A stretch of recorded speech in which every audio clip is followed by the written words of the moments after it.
if we can be vulnerable and authentic, and if we, don't pretend to be someone that we're not, we're really helping ourselves overcome imposter syndrome.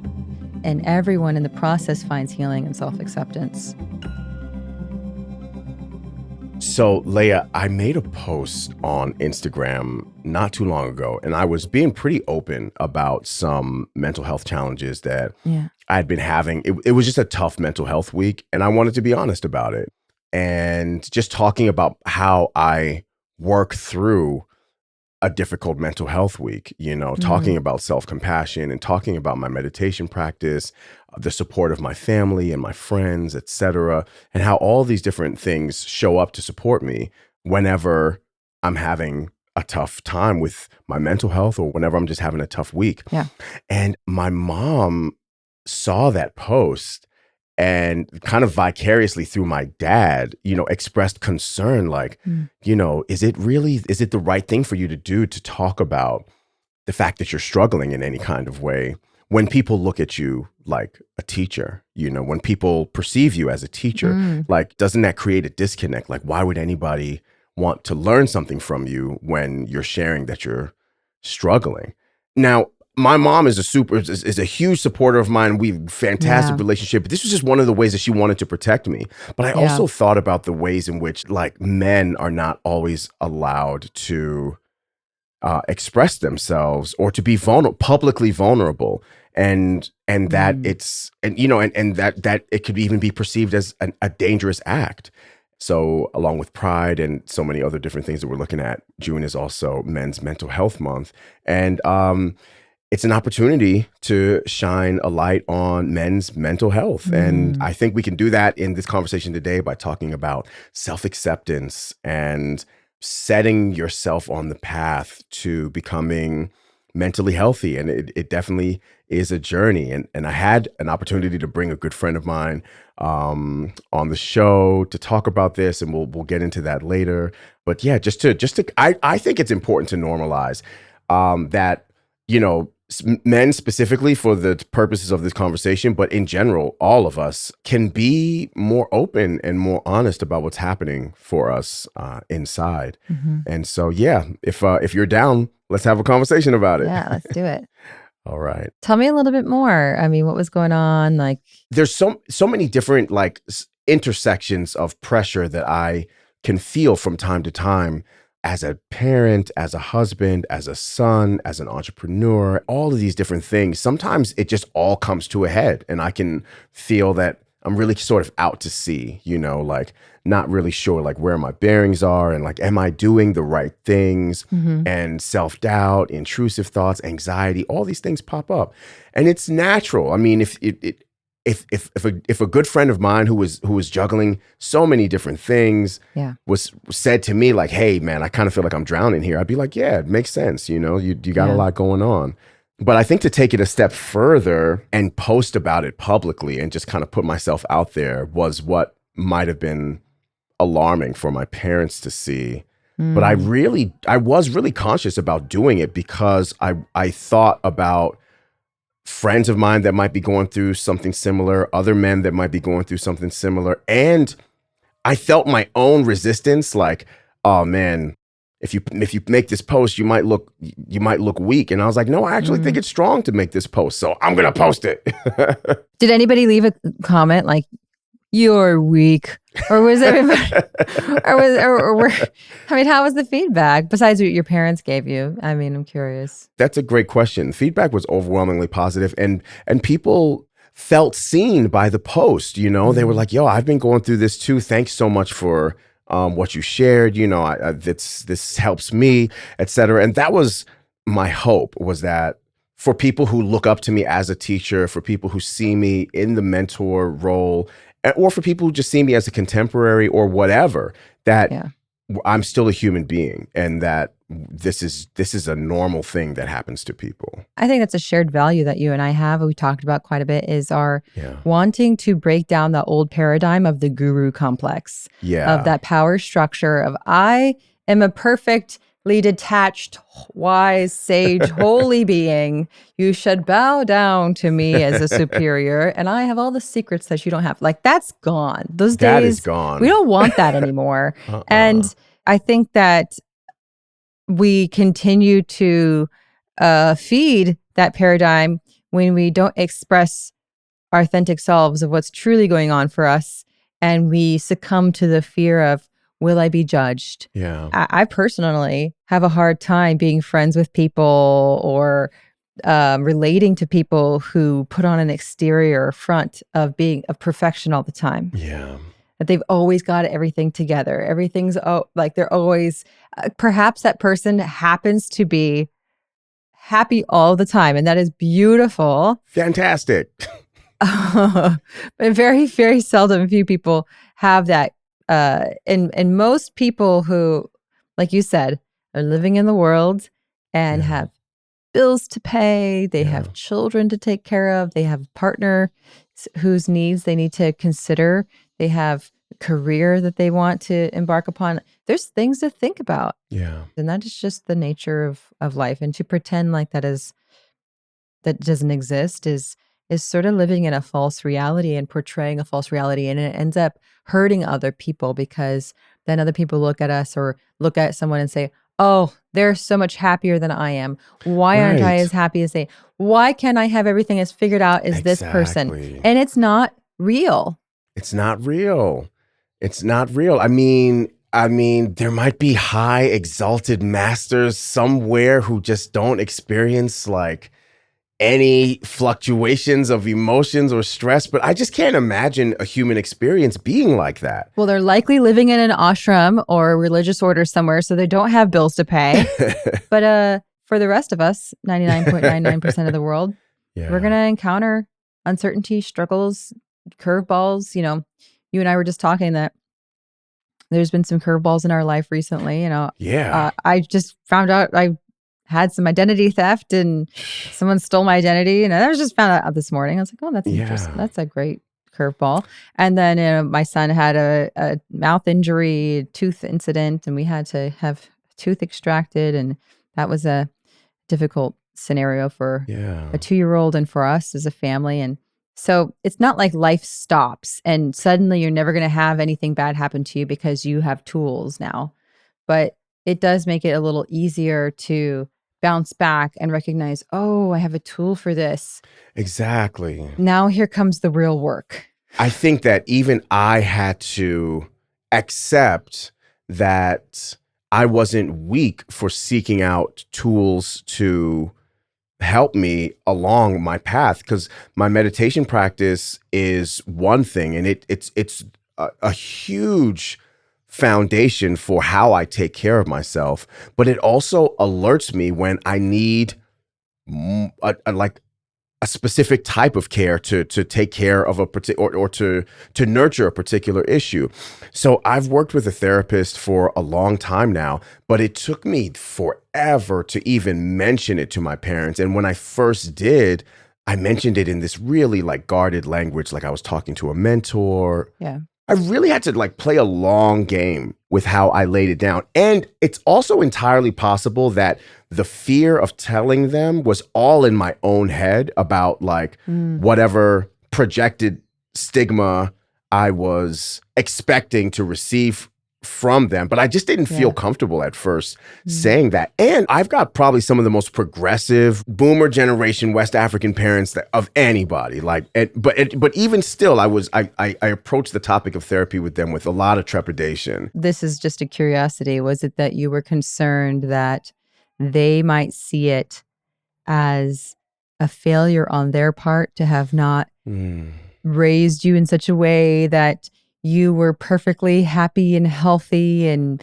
mentally, 100% all the time? Because I could see that being like a source of their discomfort. Like, oh no, did we not do a good enough job? Yeah. Right now in my own family, whenever my kids are working through their own mental health challenges, I do have that twinge of parental guilt. Like maybe I should have done this, or I should, or did I do something to like trigger this, or is this just, or did I pass on like something in my own mental makeup to like, and I think all of those are like sort of like expressions of deep caring that are our own personal stuff, and it doesn't really have to be in line with reality. I think for my parents, it was just like being the only child, being the only son, all these different intersections. They want to make sure that I'm strong and that I'm healthy and that I can make it through life. So any sort of indication that I wasn't, might be scary to them. But, I was able to have like a talk with my dad over the pandemic during another point in time where I was struggling, and I could see how much he accepted me in that moment, and that he wasn't super concerned. He just gave me his ear, and he just listened to me. And it was really, really a really powerful bonding moment between the two of us, just for me to say to my dad, like, hey, I'm having a really hard time. And for him to just sit and listen and be supportive. Yeah. And I think that moment of knowing that my dad was a safe person for me to share my difficult emotions with really took a big edge off for me in terms of like just continuing to take care of my own mental health and continuing to practice self-acceptance. And fast forwarding to now, I've been blessed with being able to encounter more men who are exploring their own vulnerability, who are on a journey of self-acceptance. My friend SupaNova Slom is one of them. What's going on? Peace, SupaNova. What's up? What up? What up? What up? Wellness salute to the family. He's a wellness educator. He's an Army combat veteran. He's a hip hop artist, a community advocate, an author. He wrote Man, Heal Thyself. He has a pretty fascinating story about his journey to self-acceptance and how he came to taking care of his own well-being. Just for a little context, his mom, who was and is, Queen Afua, a huge deal in the wellness community in Brooklyn and now worldwide, let him teach meditation from a really young age. And that's kind of like where his journey began. That's cool. Just the title of your book, Man, Heal Thyself. Yeah. This must have been a journey that you embarked on for yourself before you decided to lay a path out for others. What's been the biggest challenge for you, or some of the biggest challenges for you on this journey of self-acceptance? So I had these tools, and I became a teenager. Unfortunately, my father and my mother divorced, and he unfortunately, went down the road of crack cocaine. So now, it went from me just being the child that was brought up in the yoga and the meditation and the mindfulness to me wanting to be tough for him, because I felt that he was broken when I was younger, right? And that took me down a path away from how I was raised into the street. So I had a little moment where I was in the game banging lifestyle and the whole hustling. I had that dark moment, but I was able to overcome that. So in that returning to myself, I started to be more fired up about my own personal wellness, self-care, and wanting to be a bridge to others, because I knew I had the tools, even though I veered off a little bit. But he says that acceptance of that situation, accepting the humanity of his parents as human beings is what got him through.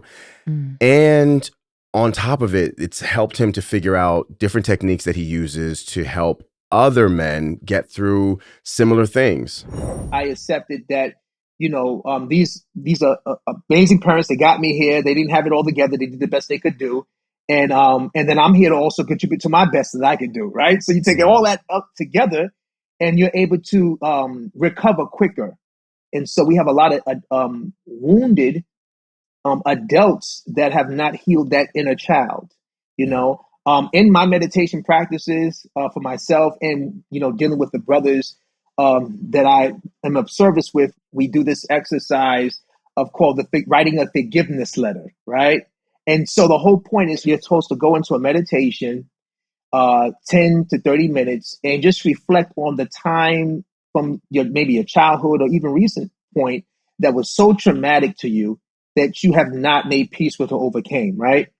And in that meditation, before we write the assignment down, we want you to visualize, what could you do yourself now looking back at it to lend support energetically to that version of yourself that was not strong to withstand that trauma.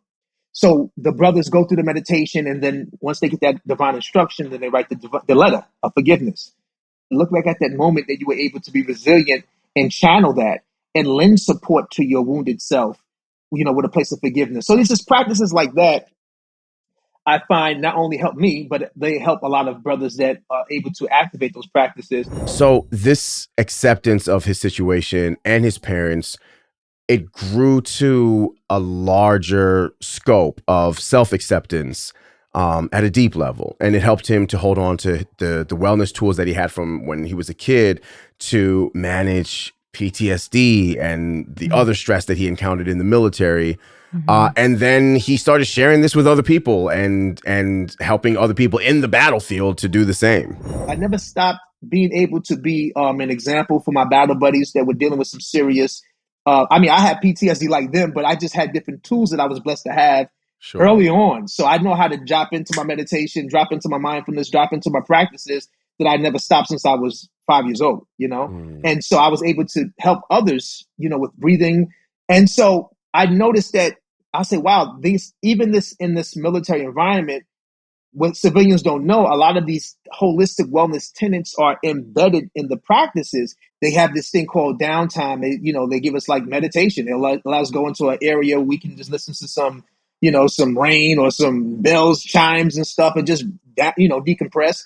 What I did was I just took on the things that I was already in tune with and I would magnify it. Yeah. It's like I found myself in the environment, the things that maybe were not as pronounced to others, and I would just highlight it because I'm like, do y'all know they're meditating in the military? You know how dope that is? I'm hyping it up. This is incredible. I love it. So everything that I was about, I would just be highlighting. If you're true to yourself and true to your self-care and knowing thyself, you will magnify that through people, places, and things. Gosh, I just think it's so important what he was saying about learning to find acceptance for his parents and compassion for their humanity. And then, finding mentors and learning how to grow and sharing our tools along the way with others. I think if we can be vulnerable and authentic, and if we, don't pretend to be someone that we're not, if we can do that, what SupaNova's done and what you have done, Ofosu, in this example, I think we're really helping ourselves overcome imposter syndrome. We're really helping our other people to overcome their own imposter syndrome. And everyone in the process finds healing and self-acceptance. We talked about this some time ago, that feeling of like standing at the edge of a high dive and just like, okay, I'm just going to take this leap, just to share what's going on inside. Yeah. But knowing the ripple effects, here I go with an extended metaphor, but knowing the ripple effects of taking that leap, it's something that I feel strongly about doing. And I really appreciate everybody who has supported me in that. Yeah, because it doesn't happen in a vacuum. So thank you so much for a great conversation, Leah. Yeah. I appreciate you. Yeah. Same. All right, y'all. Well, don't forget that in addition to hosting this podcast, Leah and I are your personal meditation coaches in the Balance app. You can have us right in your pocket. So if you aren't on it already, download it to start meditating with us. We have a few meditations aimed specifically at self-acceptance, and we'll teach you meditation skills that you can use wherever you are in your self-acceptance journey, because it is a process. Yeah. I do have to say, I think the self-esteem single that just came out is one of my faves. I love it. It's something I'm passionate about. So I hope y'all check that out. Yeah. Well, we'll talk to you next time. Have a beautiful week. All right. Don't forget to be kind to yourself. Take care. Peace.